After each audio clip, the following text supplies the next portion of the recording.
வியாழக்கிழமை வணக்கம் நேத்திரா நிகழ்ச்சியின் முதலாவது நேர்காணல் பகுதியோடு இந்த விடை நாங்கள் இணைந்திருக்கின்றோம். இந்த பகுதி மிக முக்கியமான ஒரு பகுதியாக அமைய காத்திருக்கின்றது. காரணம், உதவுகின்ற கரங்கள் தொடர்பாக பேச வேண்டிய தருணம் இது. என்றுமே மக்கள் சேவையில் இயங்கி வருகின்ற ரத்தினபுரி உதவும் கரங்கள் அமைப்பு எதிர்வருகின்ற 17ஆம் திகதி தன்னுடைய 6வது அகவை நாளை கொண்டாடவிருக்கின்றது.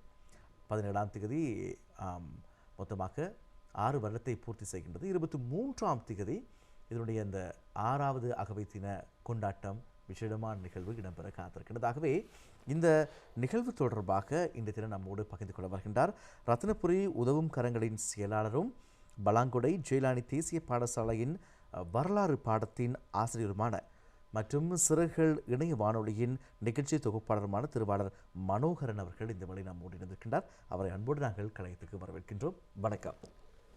வணக்கம் ஜெர்மனா. உண்மையிலேயே ஒரு சமூக அமைப்பு என்ற ரீதியிலே நேத்ரா தொலைக்காட்சி இந்த சந்தர்ப்பத்தை ரத்தினபுரி உதவுங்கரங்கள் அமைப்புக்கு வழங்கியிருக்கிறது. எனவே இந்த வேளையிலே ரத்தினபுரி உதவுங்கரங்கள் அமைப்பின் சார்பிலே நேத்ரா தொலைக்காட்சிக்கு எங்களுடைய இதயம் கணிந்த நன்றிகளையும் இந்த வேளையில் தெரிவித்துக் கொள்கின்றோம். மிக்க மகிழ்ச்சி. தேசிய அலைவரிசை என்ற ரீதியில் எங்களுடைய கடமைகளை நாங்கள் தொடர்ச்சியாக செய்ய வேண்டியது மிக மிக முக்கியமானது. காரணம், இது மக்கள் சேவை. ஆகவே மக்கள் சேவையை முன்னிறுத்துகின்ற ரத்தினபுரி உதவும் கரங்களுக்கு நாங்களும் எங்களுடைய சார்பிலே கரம் கொடுக்க வேண்டியது எங்களுடைய கடமையாக அமைந்திருக்கின்றது. சரி, ரத்தினபுரி உதவும் கரங்கள் 6வது அகவையை இதுவரை 23ஆம் திகதி கேகாலையில் கொண்டாடவிருப்பதாக நாங்கள் அறிகின்றோம். சரி, முதலில் ரத்தினபுரி உதவும் கரங்கள் அமைப்பு தொடர்பாக ஒரு சிறு அறிமுகத்தை பார்ப்போம்.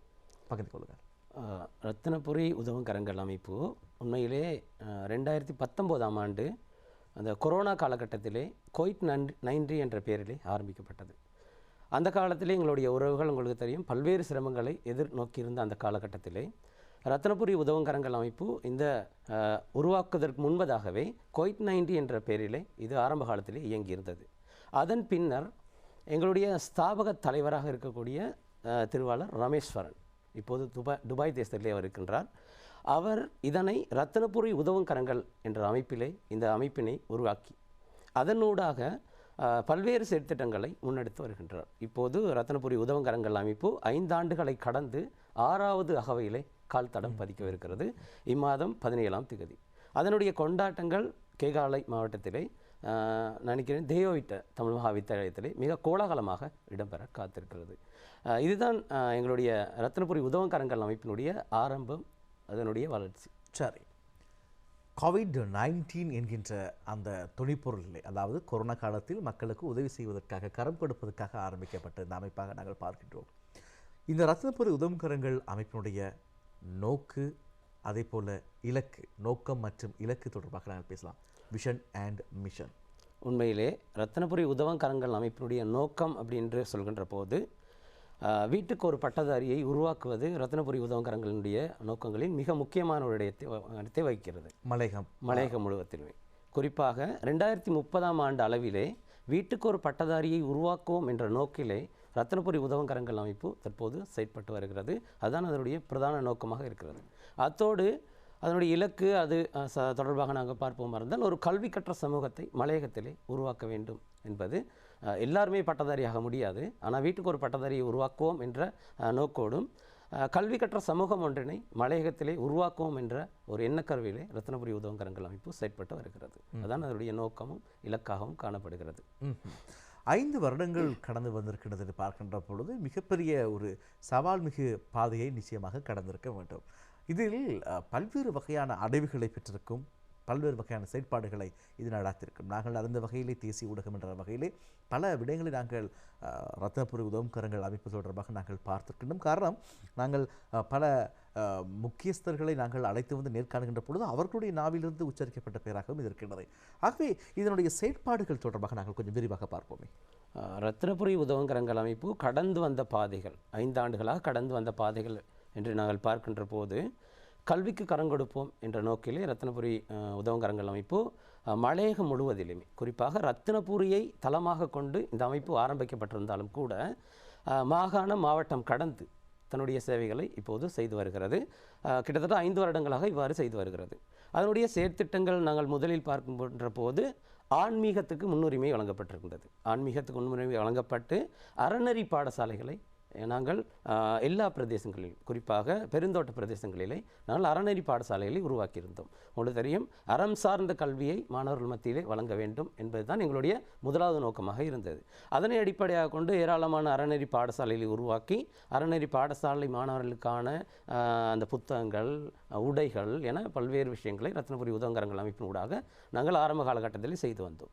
அதன் பின்னர் இந்த கல்விக்கு கரம் கொடுப்போம் என்ற நோக்கத்திலே இன்னுமொரு செயற்திட்டமாக மாணவர்களுக்கு, குறிப்பாக பாடசாலையிலே கற்கின்ற மாணவர்களுக்கு, அதில் வறுமை கோட்டின் கீழ் கற்கின்ற மாணவர்களை தெரிவு செய்து அந்த மாணவர்களுக்கு நாங்கள் மூக்கு கண்ணாடிகளை வழங்கியிருந்தோம். பொதுவாக உங்களுக்கு தெரியும், ஒரு கண் பார்வையற்று குறைபாடு இருக்கும் அவர் கற்பதற்கு கடினமாக இருக்கும். அவை அவர்களை தெரிவு செய்து நாங்கள் மூக்கு கண்ணாடிகளை வழங்கியிருந்தோம். அதனைத் தொடர்ந்து புலமை பரிசில் பரீட்சைகள், 5ஆம் தர புலமை பரிசில் பரீட்சைகளிலே இப்போ நகர்ப்புற பாடசாலைகளிலே பல்வேறு கருத்தரங்குகள் நடப்பதற்கான வாய்ப்புகள் இருக்கிறது. ஆனால் பெருந்தோட்டத்தை பொறுத்தளவில் இது கொஞ்சம் சாத்தியம் குறைவாக இருந்தது. அவை அவ்வாறான பாடசாலையை தெரிவு செய்து அந்த பாடசாலைகளுக்கு 5ஆம் தர மாணவர்களுக்கான கருத்தரங்குகளை நாங்கள் செய்திருந்தோம். அவர்களுக்கான தேவையான பரீட்சை வினாத்தாள்களையும் அச்சிட்டு வழங்கியிருந்தோம். அதன் பின்னர் நாங்கள் கல்விக்கு கரங்கொடுப்போம் என்ற நோக்கத்திலே தரம் 11ஆம் ஆண்டு மாணவர்களுக்கான கருத்தரங்களை நடத்தி அதன் பின்னர் உயர்தர கருத்தரங்களை நடத்தி வந்தோம். இந்த உயர்தர கருத்தரங்களை நடத்தி வருகின்ற போது பொதுவாக பெருந்தோட்டங்கள், பொதுவாக கேகாலை மாவட்டம், ரத்னபுரி மாவட்டம், அது கேகாலை மாகாணம், ரத்னபுரி மாவட்டம், அதேபோல் மத்திய மாகாணங்களை எடுத்து பார்க்கின்ற போது இங்கு பொதுவாக கணிதம், விஞ்ஞான பாடங்கள் கற்பிப்பதற்கான வசதி வாய்ப்புகள் இங்கே இருக்கின்ற பாடசாலைகளுக்கு பெரிதாக இல்லை. குறிப்பாக இப்போ என்னை எடுத்துக்கொண்டால், நான் ஒரு தேசிய பாடசாலையினுடைய ஆசிரியர். அப்போ தேசிய பாடசாலையினுடைய ஆசிரியராக நியமனம் பெற்று நான் மத்திய மாகாணத்திலே அல்மீன்காட்ச் தேசிய பாடசாலை, மத்திய மாகாணத்திலே நுவர்லியா மாவட்டத்திலே ஒரே தேசிய பாடசாலை மட்டும்தான் இருக்கிறது. உளப்பனை பகுதியாக கொத்மலை அந்த கொத்மலை பிரதேசத்திலே நான் கொத்மலை பிரதேச சபை, நான் நினைக்கிறேன் உளப்பனை பகுதிக்கு பக்கத்தில் இருக்கின்ற அன்றி இருக்கிறது. அந்த பாடசாலையிலே 10 வருடங்களாக நான் சேவையாற்றினேன். அதன் பின்னர் எங்களுக்கான இடமாற்றம் தேசிய பாடசாலையிலிருந்து இன்னொரு தேசிய பாடசாலைக்கு செல்ல வேண்டும், மாகாண பாடசாலைக்கு செல்ல முடியாத ஒரு நிலையில் இருந்தது. அதன் பின்னர் நான் பலாங்கொடை ஜெயிலானி தேசிய பாடசாலைக்கு இடமாற்றம் சென்று இப்போ அங்கிருந்து தான் சேவையாற்றி கொண்டிருக்கின்றேன். இந்த சந்தர்ப்பத்திலே தான் ரத்னபுரி உதவங்கரங்கள் அமைப்போடு நான் இணைத்து கொண்டு இந்த வேலைகளை செய்து வருகின்றேன். அப்போ இங்கு பார்க்கின்ற போது இந்த பாடசாலைகளுக்கான ஒரு கணிதம், விஞ்ஞானம் கற்பிப்பதற்கான வசதி வாய்ப்புகள் குறைவு. உங்களுக்கு தெரியும், அண்மை காலத்தில் கூட எங்களுடைய பெருந்தோட்ட பிரதி அமைச்சர் பார்லமெண்டத்திலே இது தொடர்பான விஷயங்களை பேசியிருந்தார். ஒரு விஞ்ஞானம், கணிதம் கற்பிப்பதற்காக பாடசாலைகள் இங்கு இல்லை அப்படிங்கிற மாதிரி அவருடைய கருத்துக்கள் அமைந்திருந்தது. ஆனால் ரத்னபுரி உதவங்கரங்கள் அமைப்பு 2022 விஞ்ஞான தீபங்கள் என்னும் ஒரு செயற்திட்டத்தை கொண்டு வந்து அதனூடாக பெருந்தோட்டத்தில் இருக்கின்ற, குறிப்பாக பலாங்கொடையில் கனகநாயகம் தேசிய பாடசாலை, அது தேசிய பாடசாலையாக பிரகடனப்படுத்தப்பட்டு இன்னும் அது நடைமுறையில் இல்லை, அந்த பாடசாலைக்கும், அதே போல் ரக்குவானை பரிவோயான் தேசிய கல்லூரிக்கும், அதே போல் இன்னொரு பாடசாலை ரத்னபுரி பிரதேசத்தில் இருக்கின்ற பாடசாலைகளுக்கு 3 ஸ்மார்ட் போர்டுகளை ரத்னபுரி உதவங்கரங்கள் அமைப்பு வழங்கியிருந்தது. இந்த விஞ்ஞான தீபம் என்னும் செயற்திட்டத்தில் மாணவர்கள் மத்தியில் விஞ்ஞானம், கணிதம் என்ற பாடங்களை வளர்க்க வேண்டும் என்ற நோக்கோடு ரத்னபுரி உதவங்கரங்கள் அமைப்பு ஒரு தூர நோக்கு சிந்தனையிலே இந்த செயற்பாடுகளை செய்திருந்தது. அதன் பின்னர் நீங்கள் பார்க்கக்கூடியதாக இருக்கும் இந்த கல்விக்கு கரங்கொடுப்போம் என்னும் செயற்திட்டத்தில் இப்போது பல்கலைக்கழகங்களிலே கற்கின்ற மாணவர்களுக்கான நாங்கள் அவர்களுக்கான ஒரு புலமை பரிசில்களையும் இப்போதும் வழங்கி வருகின்றோம். கிட்டத்தட்ட எங்களுடைய அமைப்பினூடாக ஒரு 25 மாணவர்கள் பல்கலைக்கழகத்திலே இப்போது கல்வி கற்று வருகின்றார்கள். இதெல்லாம் கல்விக்கு நாங்கள் செய்த செயற்பாடுகளாக அமைந்திருக்கிறது. இதையும் தாண்டி நாங்கள் விளையாட்டுத்துறைக்கு முன்னுரிமை கொடுத்திருக்கின்றோம். எங்களுடைய சமூகத்தில் இருக்கின்ற விளையாட்டுத்துறையை வெளிக்கொண்டு வருவதற்கு இங்கிருந்த ஒரு சிறந்த விளையாட்டு வீரரை வெளிநாடுகளுக்கு அனுப்பி அவருக்கான அந்த போய்ட்டு வருவதற்கான செலவுகளை கூட ரத்னபுரி உதவங்கரங்கள் அமைப்பு எடுத்திருந்தது. ஆமாம், நாங்கள் அடையாளப்படுத்திய பல சர்வதேச மைதானங்களிலே தன்னுடைய திறமைகளை நிரூபித்த விஜிந்த், அதே போல் சசிகுமார் ஆகிய விளையாட்டு வீரர்களுக்கு அனுசரணை வழங்கியது ரத்னபுரி உதவங்கரங்கள் என்று சொன்னால் மாற்று கருத்துக்கு இடமில்லை என்று நினைக்கின்றேன். அப்படித்தானே? உண்மையிலே அவ்வாறான விளையாட்டுத்துறை வளர்ப்பதற்காக செயற்பாடுகளை செய்திருந்தோம். அதே போல் இன்னொரு விளையாட்டுத்துறையும் தாண்டி பொருளாதார ரீதியிலே பாதிக்கப்பட்டிருக்கின்ற குடும்பங்களை தெரிவு செய்து அவர்களுக்கான உலர் உணவுப் பொதிகளை நாங்கள் வழங்கி வந்து கொண்டிருக்கின்றோம். இவ்வாறு ரத்னபுரி உதவங்கரங்கள் அமைப்பு இதையும் தாண்டி பாடசாலைகளுக்கு பல்வேறு செயற்திட்டங்கள், குறிப்பாக நீர் தாங்கிகளை வழங்கியிருக்கிறது. அங்கே இருக்கின்ற மனசல கூடங்களை அண்மை காலத்தில் கூட உங்களுக்கு தெரியும், இந்த மாதத்தில் கூட ஒரு விசேட நிகழ்வு இடம்பெற்றிருந்தது. இந்த பாடசாலைக்கான அந்த கழிவறைகளை வந்து சுத்தம் செய்து கொடுத்து அதற்கான ஏற்பாடுகளையும் ரத்தினபுரி உதவுங்கரங்கள் அமைப்பு செய்து வருகிறது. உண்மையிலே எங்களுடைய ரத்தினபுரி உதவுங்கரங்கள் அமைப்பினுடைய தலைவர் திருவாளர் ரமேஸ்வரனை பற்றி உண்மையிலே குறிப்பிட வேண்டும். நிச்சயமாக அவரை பற்றி நாங்கள் கண்டிப்பாக இந்த இடத்தில் பதிவு செய்ய வேண்டும். காரணம், ரத்தினபுரி உதவுக்கரங்கள் அமைப்பு என்ற ஒரு அமைப்பு இருப்பதை நாங்கள் விளையாட்டு வீரர் சசிகுமார் ஒரு முறை இங்கே நேர்காணுகின்ற பொழுது சொல்லி நாங்கள் அறிந்திருக்கின்றோம். அது தவிரவும் பலருடைய வாசகங்களினூடாக பலருடைய கருத்துக்களூடாக ரத்னபுரி உதவுகரங்கள் அமைப்பு என்று இருப்பதை நாங்கள் அறிந்திருந்தோம். அதனூடாக நாங்கள் திருவாளர் ரமேஸ்வரன் அவர்களை இதே கழகத்தில் நாங்கள் நேர்கண்டிருந்தோம். அதன் பின்னதாகத்தான் இதனுடைய அமைப்பினுடைய செயற்பாடுகள் தொடர்பாக நானும் அறிய கிடைத்தது. ஆகவே அவரிடம் நானும் ஒரு குடும்பத்துக்கு ஒரு முக்கியமான தேவை இருந்த ஒரு குடும்பத்துக்கு ஒரு உதவி கேட்டிருந்த தருணத்திலே உடனடியாக பல உதவிகளை அவர் செய்திருந்தார், தொடர்ச்சியாக செய்திருந்தார். இனி வருகின்ற நாட்களிலும் அவருடைய பொருளாதாரத்துக்காக மிக முக்கியமான உதவியை செய்ய தான் காத்திருப்பதாக சொல்லியிருந்தார். அதுவே நானும் தனிப்பட்ட ரீதியிலே பல விடயங்களை அறிந்திருக்கின்றேன். அவருடைய முயற்சி விசேடமாக மலையக மாணவர்களை கொண்டு வர வேண்டும், மலையக மக்களுக்கான ஒரு புரட்சியை கொண்டு வர வேண்டும் என்பதில் மிகவும் உறுதியாக இருப்பதை நாங்கள் பார்க்கின்றோம். ஆகவே அவரை பற்றி நாங்கள் கண்டிப்பாக பேசுவோம். நிச்சயமாக அவருடைய ஒவ்வொரு நாளும் நீங்கள் பதிவுகளை பார்க்கக்கூடியதாக இருக்கும்.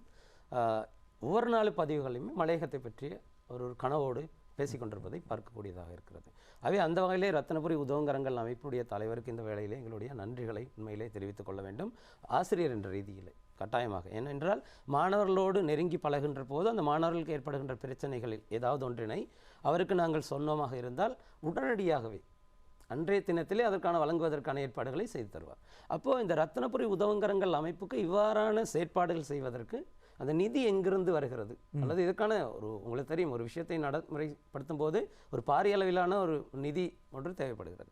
அவை இது தொடர்பாக நாங்கள் இந்த இடத்திலே ஒரு விஷயத்தையும் பதிவு செய்ய வேண்டும். உண்மையிலே எங்களுடைய மலையக பிரதேசத்தில் இருந்து, பொதுவாக இலங்கை நாட்டிலே இருந்து வெளிநாடுகளுக்கு வேலை தேடி சென்ற எங்களுடைய வீட்டு பணிப்பெண்களாக உண்மையிலே அவர்களுக்கு இந்த வேளையிலே நாங்கள் உண்மையிலே நன்றிகளை தெரிவித்துக் கொள்ள வேண்டும். தன்னுடைய குடும்ப கஷ்டத்துக்காக சென்றவர்கள், கற்காதவர்கள், கற்றவர்கள், இப்படி பலரும் வெளிநாடுகளே வேலை செய்து வருகின்றார்கள். அவர்கள் அடைய முடியாத அந்த விடயங்களை இப்போ இருக்கின்ற சமூகத்துக்கு அடைய செய்ய வேண்டும். அவர்கள் கற்க முடியாத நிலையிலே அந்த இடத்துல போயிருப்பார்கள். அவை அந்த இடத்திலே இப்போ இருக்கின்ற சமூகத்துக்கு அந்த கற்ற ஒரு நல்ல சமூகத்தை உருவாக்க வேண்டும் என்ற அந்த நல்ல எண்ணத்தோடு அவர்கள் எங்களுடைய அமைப்புக்கான ஒரு நிதி அனுசரணையை வழங்கி கொண்டிருக்கிறார்கள். குறிப்பாக வளைகுடா நாடுகளில் இருக்கின்ற பணிப்பெண்கள் வேலைக்கு சென்றவர்களை நாங்கள் பார்க்கலாம். அதே போல் ஐரோப்பிய நாடுகளிலும் எங்களுக்கான இவ்வாறான உறவுகள் இருக்கின்றார்கள். அவர்களும் நிதி அனுசரணை வழங்கி கொண்டிருக்கின்றார்கள். அவை இந்த நிதி அனுசரணையோடு தான் ரத்தினபுரி உதவுங்கரங்கள் அமைப்பு ஒரு ஸ்திரமான ஒரு அமைப்பு. இதனுடைய உயர்மட்ட குழு, அதே போல் இளைஞர் அணி, அதே போல் மகளிர் அணி, அதாவது இலங்கைக்குரிய மகளிர் அணி, அதுக்கான தலைவர், அதே போல் வெளிநாட்டில் இருக்கின்ற மகளிர் அணி, அதற்கான ஒரு தலைவர், செயலாளர் என இந்த அமைப்பு ஒரு ஸ்திரமான நிலையிலே நின்று தன்னுடைய சேவைகளை செய்து வருகிறது. இந்த கருத்தை நான் முன்வைக்கின்ற பொழுது யாருடைய மனதின் தனிப்பட்ட ரீதியாக பொருட்படுத்துவதற்காக அல்ல, பொதுவாக கேட்க வேண்டிய ஒரு கேள்வியாக என்னுடைய மனதில் நீண்ட நாட்களாக இருந்த ஒரு விடயம். பல உதவிகளை உங்களுடைய அமைப்பினூடாக நீங்கள் செய்திருக்கின்றீர்கள். திருவாளர் ரமேஸ்வரன் அவர்கள் பல உதவிகளை செய்திருக்கின்றார். இருந்தாலும் காலப்போக்கில் அந்த உதவிகள்லாம் காற்றோடு காற்றாக மறந்து மக்கள் மனதிலே மறந்து போய்விடுகின்ற சில நேரங்களில் நாங்கள் பார்க்கின்றோம். சில நேரங்களில் அவர் சமூகத்துக்கு நல்ல பல விடயங்களை செய்ய வேண்டும் என்று முன்கொண்டு வந்த பல விடயங்கள் அவரை சார்ந்திருந்த ஒரு சிலரினால் அது அவர்களினூடாகவே அவர் புடம் போட முயற்சி செய்யப்பட்டதை நாங்கள் பார்க்கின்றோம். இதை தொடர்ச்சியாக இந்த அமைப்பில் இருக்கின்ற ஒரு நபராக, உண்மையுள்ள நபராக நீங்கள் எப்படி பார்க்கின்றீர்கள்? உண்மையிலேயே இதை நாங்களும் எதிர்பார்த்து கொண்டு தான் இருக்கின்றோம், அல்லது இவ்வாறான விடயங்கள் நடந்து கொண்டு தான் இருக்கிறது. குறிப்பாக நாங்கள் ஏதாவது உதவி செய்திருந்தால் கூட எங்களுடைய அமைப்பினுடைய அகவையர் தினம் வரும்போது ஒரு வாழ்த்து செய்தியை அவங்களை பகிர்ந்து கொள்ளலாம். ஆனால் இவ்வாறான வாழ்த்து செய்திகளை பகிர்வது குறைவு. ஆனால் உதவி கேட்கும்போது அவர்கள் நேரடியாக பேசி உதவிகளை பெற்றுக்கொள்வார்கள். பெற்ற பின்னர் அதை பற்றி பேசுவதோ அதை பற்றி சொல்வதோ கொஞ்சம் குறைவாக இருக்கிறது. பொதுவாக இந்த சமூகத்தில் இருக்கின்ற ஒரு மிகப்பெரிய குறைபாடாகத்தான் நாங்கள் பார்க்கின்றோம். நாங்கள் எதை எதிர்பார்க்கின்றோம் அல்லது சொல்கின்றோம் என்று சொன்னால், ரத்தினபுரி உதவுங்கரங்கள் அமைப்பு என்பது எங்களுடைய மலையக சமூகத்திலே இருக்கின்ற மாணவர்களுக்கு அல்லது இருக்கின்ற சில பிரச்சனைகளுக்கு தீர்வு காண்பதற்கான எல்லா வழிவகைகளையும் ஏற்படுத்தி கொடுத்திருக்கிறது. உடனே நீங்கள் கேட்கும்போது நாங்கள் காலம் தாமதிப்பதில்லை. உடனடியாக அந்த விஷயங்களை நாங்கள் செய்து கொடுத்திருக்கின்றோம். எத்தனையோ பாடசாலைகளுக்கு நாங்கள் கேட்ட உடனே அந்த விடயங்களை செய்து கொடுத்துருக்கிறோம். அதில் எங்களுடைய ரமேஸ்வரன் உறுதியாக இருப்பார். குறிப்பாக அங்கிருந்து அவர் இந்த நேரமும் ஃபோனில் பேசிக்கொண்டே இருப்பார். இந்த விஷயம் நடந்துச்சான்னு சொல்லி பேசிக்கொண்டிருப்பார். அவை இப்போது எங்களுடைய அகவயத்தினம் கூட எதிர்வரும் 17ஆம் தேதி நடைபெறவிருக்கிறது. அதற்கான செயற்பாடுகள் இப்போது நடந்து கொண்டு தான் இருக்கிறது. அவர் தொடர்ந்து ஃபோனிலே இது தொடர்பான விஷயங்களை பேசிக்கொண்டிருப்பார். ஆகவே இது மறந்து போகின்ற ஒரு சமூகம் ஒன்று இருந்தாலும் கூட செய்ய வேண்டியது எங்களுடைய கடமை அல்லவா? ஆகவே அதை செய்வோம், பலனை எதிர்பார்க்கக்கூடாது என்ற வகையிலே எங்களுடைய செயற்பாடுகள் முன்னெடுக்கப்பட்டு வருகிறது. ரத்னபுரி உதவுக்கரங்கள் அமைப்பினூடாக புதிய பல விடயங்கள், புதிய காலத்துக்கு ஏற்ற வகையிலான, காலத்தினுடைய தேவைக்கு ஏற்ற வகையிலான புதிய பல முயற்சிகள் முன்னெடுக்கப்பட்டு வருவதை காணக்கொண்டோம். காரணம், ஊடகத்துறையில் மலையக மக்கள், மலையக மாணவர்கள் முன்வர வேண்டும் என்கின்ற எதிர்பார்ப்போடு சிறகுகள் ஊடக அமைப்பை உங்களுடைய அமைப்பு உருவாக்கியது. அதே போல் ரூகா உற்பத்தி நிறுவனம், அதே போல் பல ஆடை தொழிற்சாலை, இப்படியான சில விடயங்களை முன்னெடுத்து வருகின்றது. அது தொடர்பாக கொஞ்சம் விரிவாக பார்ப்போமா? நிச்சயமாக. எங்களுடைய சுய தொழிலை மேம்படுத்தும் நோக்கோடு, குறிப்பாக உங்களுக்கு தெரியும், வெளிநாடுகளுக்கு வேலைக்கு சென்று திரும்பி வந்த பெண்கள் மறுபடியும் செல்ல முடியாத ஒரு நிலைக்கு சந்தர்ப்பங்கள் இருக்கும். அப்போது அவர்களுக்கான ஒரு சுய வாய்ப்பினை அல்லது சுய தொழிலை ஏற்படுத்தும் நோக்கிலே ரத்னபுரி உதவுங்கரங்கள் அமைப்பு ஆடை தொழிற்சாலைகளை ஆரம்பித்திருந்தது. கிட்டத்தட்ட இதுவரைக்கும் 2 ஆடை தொழிற்சாலைகள் ரத்னபுரி உதவுங்கரங்கள் அமைப்பினால் உருவாக்கப்பட்டிருக்கிறது. அதில் பல்வேறு பெண்கள் இப்போது வேலை செய்து வருவதையும் நாங்கள் பார்க்கக்கூடியதாக இருக்கிறது. அதே போல் இன்னொரு முக்கியமான விஷயத்தை நாங்கள் இந்த வேலையை பதிவு செய்ய வேண்டும். ரத்னபுரி உதவுங்கரங்கள் அமைப்பின் ஊடாக எங்களுடைய மலையகத்தில் இருக்கின்ற ஊடகவியலாளர்கள், குறிப்பாக இந்த ஊடகவியலாளருக்கான வாய்ப்புகள் கொஞ்சம் அரிதாக, குறைவாக காணப்படுகிறது. ஊடகத்துறையில் பயணிக்க வேண்டும் என விரும்புகின்றவர்கள் உண்மையிலே அவர்களுக்கான வாய்ப்பு உங்களுக்கு தெரியும், அது கடந்து வந்திருப்பீர்கள். எனவே அந்த சந்தர்ப்பத்திலே ரத்னபுரி உதவுங்கரங்கள் அமைப்பு இந்த ஊடகத்துறையை மேம்படுத்த வேண்டும் என்ற நோக்கிலே சிறைகள்.lk என்ற வலைத்தளத்தினூடாக இப்போதும் நீங்கள் பார்க்கக்கூடியதாக இருக்கும். ஏராளமான செய்திகள் அதனூடாக நாங்கள் அன்றாடம் தந்து வண்ணம் இருக்கின்றோம். அது மட்டுமல்லாது ஏராளமான குரல்களை நீங்கள் அதற்கூடாக பார்க்கக்கூடியதாக இருக்கும். புதிய புதிய குரல்களை நாங்கள் அறிமுகம் செய்து வைக்கின்றோம், நாளாடம் கொண்டு வந்துக்கிட்டு இருக்கின்றோம். ஆகவே அதற்கான ஒரு வாய்ப்பினை ரத்னபுரி உதவுங்கரங்கள் அமைப்பு ஏற்படுத்தி கொடுத்திருக்கின்றது. இன்னும் நாங்கள் இருக்கின்ற இந்த ஊடகத்துறையிலே இருக்கின்றவர்களை நாங்கள் அன்போடு அழைக்கின்றோம். சிறைகள்.lk ஊடக வலைப்பின் ஊடாக, அதே போல் சிறைகள் FM இதையும் ரத்னபுரி உதவுங்கரங்கள் அமைப்பு உருவாக்கியிருக்கிறது. ஸோ இதில் ஊடகத்துறையிலே பங்காற்றவிருக்கின்ற மாணவர்கள் அல்லது ஊடகத்துறையிலே வரவிருக்கின்றவர்களுக்கான நாங்கள் இலவசமாக ஊடக பயிற்சியையும் இப்போது நடத்துவதற்கான ஏற்பாடுகள் செய்திருக்கின்றோம். நிறைய மாணவர்கள் விண்ணப்பித்திருக்கின்றார்கள். நான் நினைக்கின்றேன் இந்த அகவைத்தினத்தோடு அந்த விடயமும் ஆரம்பமாவதற்கான ஏற்பாடுகள் இப்போது செய்யப்பட்டிருக்கிறது. சாதாரண தர பரீட்சையின் பின்னதாக மாணவர்கள் இணைந்து கொள்ளக்கூடிய, இலவசமாக இணைந்து கொள்ளக்கூடிய வாய்ப்பு இல்லையா? உளவல் பரீட்சையின் பின்னர் மாணவர்கள் வீட்டில் இருக்கின்ற போது அந்த காலகட்டத்திலே ஒரு 3 மாத ஒரு பயிற்சி நெறியாக இது வழங்குவதற்கான ஏற்பாடுகள் செய்திருக்கின்றது. அதே போல் இன்னொரு பக்கத்தை நாங்கள் பார்க்கலாம். இன்னும் சுய தொழிலை வளர்த்து கொள்ள வேண்டும் என்பதற்காக ரூகா உற்பத்தி, RUK உற்பத்திகள், இந்த உற்பத்தி நிலையங்கள் இப்போது ஆரம்பிக்கப்பட்டிருக்கிறது. அதனுடைய செயற்பாடுகள் இப்போது நடந்த வண்ணம் இருக்கிறது.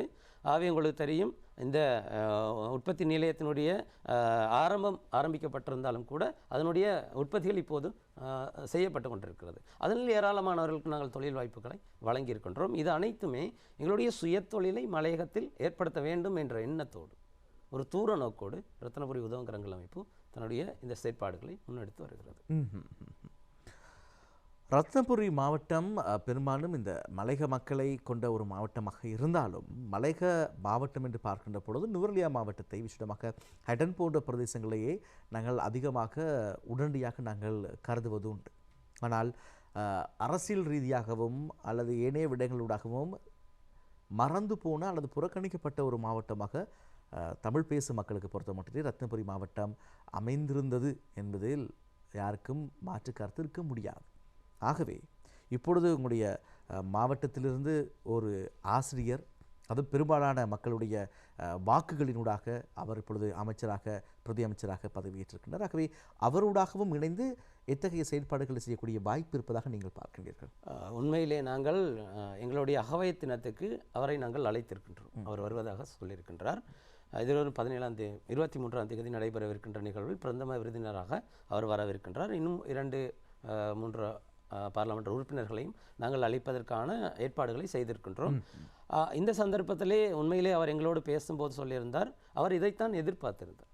உண்மையிலே அவர் பாராளுமன்றத்தில் பேசிய விடயத்தை கூட நாங்கள் பார்க்கின்ற போது கணித விஞ்ஞானத்துக்கான பாடசாலைகள், அதற்கான வசதி வாய்ப்புகள் அல்லது வளங்கள் பொதுவாக ரத்தினபுரி மாவட்டத்தில் கேகாலை மாகாணத்திலே அல்லது மத்திய மாகாணத்திலே பொதுவாக இது குறைவாக காணப்படுகிறது. இதற்கான வசதி வாய்ப்புகளை தான் ஏற்படுத்துவதாக கூறியிருந்தார்.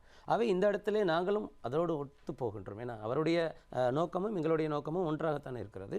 அவை ஒரு கல்வி கற்ற சமூகத்தை உருவாக்கும் என்ற நோக்கிலே அவரும் செயற்படும் போது நாங்களும் அவர்களோடு சேர்ந்து எங்களுடைய செயற்பாடுகளை முன்னெடுப்பதற்காக இருக்கின்றோம். இருந்தாலும் கூட ரத்தினபுரி உதவுங்கரங்கள் அமைப்பு அரசியல் ரீதியான எந்த செயற்பாடுகளுக்கும் முன்னெடுக்க போகிறதில்லை. இது ஒரு சமூக சேவை அமைப்பு என்பதை இந்த இடத்திலே நாங்கள் பதிவு செய்து கொள்ள விரும்புகின்றோம்.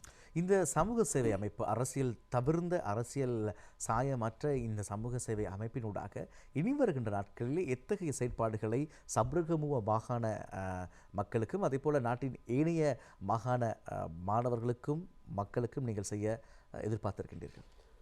உண்மையிலேயே ரத்தினபுரி உதவுங்கரங்கள் அமைப்பினூடாக அடுத்த 5 ஆண்டு திட்டங்கள், குறிப்பாக ரத்தினபுரி உதவுங்கரங்கள் அமைப்பினுடைய நிர்வாக குழு அண்மையிலே தான் ஸ்தாபிக்கப்பட்டது. 5 ஆண்டுகளின் பின்னர் அந்த நிர்வாக குழு கலைக்கப்பட்டு மீண்டும் ஏகமான ஓரினுடைய வாக்கெடுப்பினூடாக மீண்டும் திருவாளர் ரமேஸ்வரன் அவர்களே அதனுடைய தலைவராக தெரிவு செய்யப்பட்டார். 5 வருடங்களுக்கு பின்னதாக 5 வருடம் பின்னதாக. அப்போ மீண்டும் 5 வருடங்கள் அவர் தான் தலைவராக இருக்க போகின்றார். ஸோ இந்த காலகட்டத்திலே எங்களுடைய ரத்தினபுரி உதவுங்கரங்கள் அமைப்பினுடைய இப்போது நிர்வாக குழுவில் ஏனைய புதிய உறுப்பினர்களும் சேர்க்கப்பட்டிருக்கின்றார்கள். ஸோ இவர்களூடாக அடுத்த 5 வருடங்கள் பொதுவாக ரத்தினபுரி உதவுங்கரங்கள் அமைப்பு எதற்கு முன்னுரிமை கொடுக்கிறது என்று சொன்னால், நாங்கள் சொன்ன மாதிரியே எதிர்வரும் 2030ஆம் ஆண்டு வீட்டுக்கு ஒரு பட்டதாரியை உருவாக்குவோம் என்பதுதான் எங்களுடைய இலக்கு நோக்கு. ஸோ அதை நோக்கிய பயணமாகத்தான் அமையவிருக்கிறது. ஒரு பாரிய ஒரு கல்வியிலே மலையகத்திலே ஒரு மாற்றத்தை கொண்டு வருவதற்காக ரத்தினபுரி உதவுங்கரங்கள் அமைப்பு பல்வேறு செயற்திட்டங்களை இப்போது முன்னெடுத்து வருகிறது. குறிப்பாக கல்வித்துறையிலே ஒரு மாற்றத்தை ஏற்படுத்த வேண்டும் என்பது தான் இதனுடைய அடுத்த 5 ஆண்டு திட்டத்தின் மிக முக்கியமான விடயம். ஏனைய விடயங்கள் நாங்கள் சொன்னது போலவே உங்களுக்கு தெரியும், புலமை பரிசுகள் வழங்கி வருகின்றோம் பல்கலைக்கழகம் செல்கின்ற மாணவர்களுக்கு. பல்கலைக்கழகம் செல்கின்ற மாணவர்களுக்கு உங்களுக்கு தெரியும், அண்மை காலத்தில் கூட நாங்கள் லேப்டாப் போன்ற அந்த கணினி உபகரணங்களையும் வழங்கியிருந்தோம்.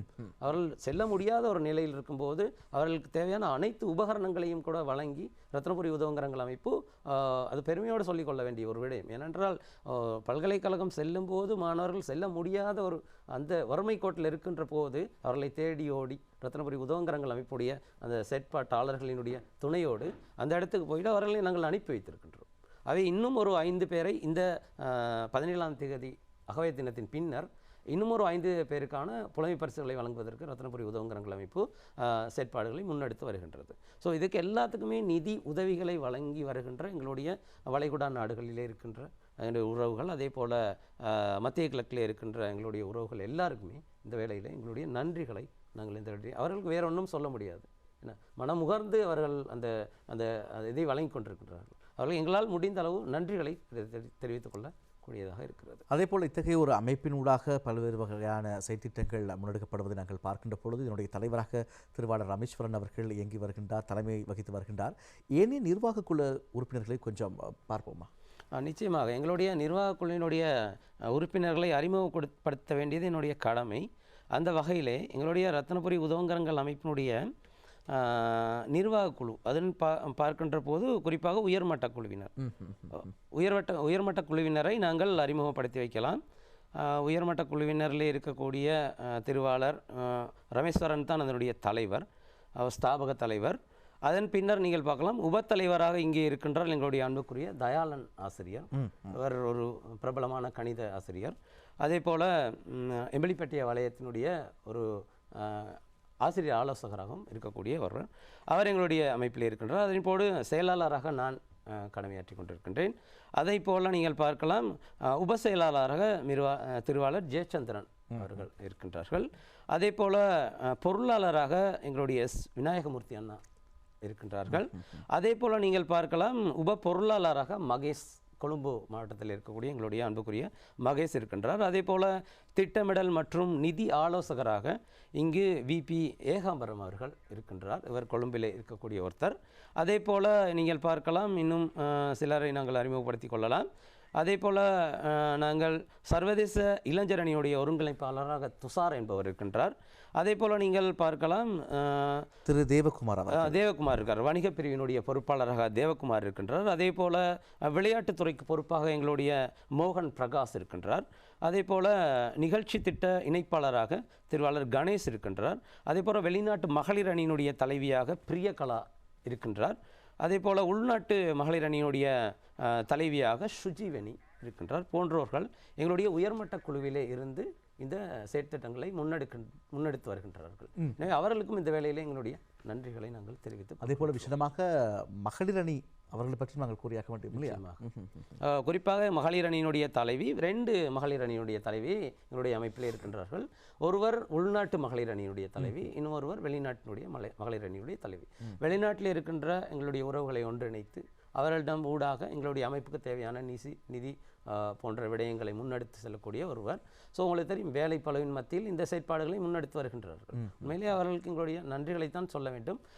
எங்களுடைய உதவுங்கரங்கள் அமைப்பின் ஊடாக இந்த நன்றிகளை நாங்கள் தெரிவித்துக் கொள்கின்றோம். அதே போல் இப்போது உங்களுக்கு தெரியும், பிறந்தோம் வளர்ந்தோம் ஏதாவது சம்பாதித்தோம் அப்படி என்று போகாமல் ஒரு சமூகத்தினுடைய நன்மைக்காக அல்லது சமூகத்தில் இருக்கின்ற பிரச்சனைகளை கண்டு அதற்கு உதவுகின்றவர்களாக எங்களுடைய அமைப்பில் இருப்பது உண்மையிலே பெருமைக்குரிய ஒரு விடயமாக நான் பார்க்கின்றேன். சரி, நாங்கள் நிகழ்ச்சி நிறைவு செய்ய வேண்டிய பகுதிக்குள்ளே வந்துவிட்டோம். சுருக்கமாக எதிர்வருகின்ற 23ஆம் தேதி இடம்பெறவிருக்கின்ற அந்த நிகழ்வு தொடர்பாக பகிர்ந்து கொள்வோம். நிச்சயமாக ரத்தினபுரி உதவுங்கரங்கள் அமைப்பினுடைய 6வது அகவை தினம் இம்மாதம் 23ஆம் தேதி தெஹியோவிட்ட தமிழ் மகா வித்தியாலயத்திலே மிக கோலாகலமாக இடம்பெற காத்திருக்கிறது.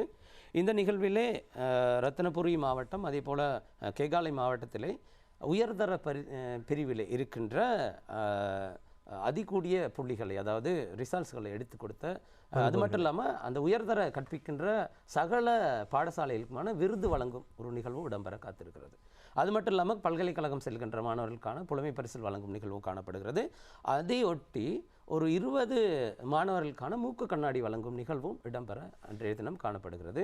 அதே போல் நாங்கள் குறிப்பிட்டது போல இன்றைய அமைச்சர்களும் அந்த நிகழ்விலே கலந்து சிறப்பிக்க இருக்கின்றார்கள். உண்மையிலே ஒரு பிரம்மாண்டமான நிகழ்வினை இந்த கேகாலை மாவட்டத்தில் ரத்தினபுரி உதவுங்கரங்கள் அமைப்பு இப்போது அதற்கான செயற்பாடுகளை முன்னெடுத்து வருகிறது. இந்த நிகழ்வு தான் எதிர்வரும் 23ஆம் தேதி ஞாயிற்றுக்கிழமை சரியாக 10 மணி அளவிலே தெஹியோவிட்ட தமிழ் மகா வித்தியாலயத்தில் இடம்பெற காத்திருக்கிறது. எனவே இந்த சந்தர்ப்பத்தில் உங்கள் அனைவரையும் அன்போடு நாங்கள் அழைக்கின்றோம். உங்களுடைய ரத்தினபுரி உதவுங்கரங்கள் அமைப்புக்கும் அதனுடைய தலைவர் திருவாளர் ராமேஸ்வரன் உட்பட அனைத்து நிர்வாக குழுவினருக்கும் அனைத்து உறுப்பினர்களுக்கும் நேத்ரா அலைவரிசையின் சார்பாக தேசிய அலைவரிசை என்ற ரீதியிலே உங்களுடைய இந்த மாபெரும் செயற்பாட்டுக்கும் உங்களுடைய இந்த சமூக சேவைக்கும் உள்ளமாறு நாங்கள் வாழ்த்துக்களை தெரிவித்து விடைபெறுகின்றோம். நன்றி. நன்றி. இனதினம் இந்த முதலாவது கலந்துரையாடல் பகுதி நம்மோடு இணைந்து கொண்டவர் ரத்தினபுரி உதவுங்கரங்கள் அமைப்பினுடைய செயலாளரும் பலாங்குடை ஜெயலானி தேசிய பாடசாலையினுடைய வரலாறு பாடத்தினுடைய ஆசிரியருமான மற்றும் சிறகுகள் இணைய வானொலியினுடைய நிகழ்ச்சி தொகுப்பாளருமான திருவாளர் மனோகரன் அவர்களுக்கு நாங்கள் நேத்ராவின் சார்பாக நன்றிகளை தெரிவித்து இந்த அளவோடு இந்த முதலாவது பகுதியை நாங்கள் நிறைவு செய்கின்றோம். இனிமையான ஒரு பாடலை தொடர்ந்து சரியாக 10 மணிக்கு உங்களுக்காகவே 2வது நேர்காணல் பகுதியும் உங்களுக்காகவே இடம்பெற காத்திருக்கின்றது. ஆகவே தொடர்ச்சியாக 10:30 வரை நேத்ரா அலைவரிசையோடு நீங்கள் இணைந்து கொள்ளுங்கள்.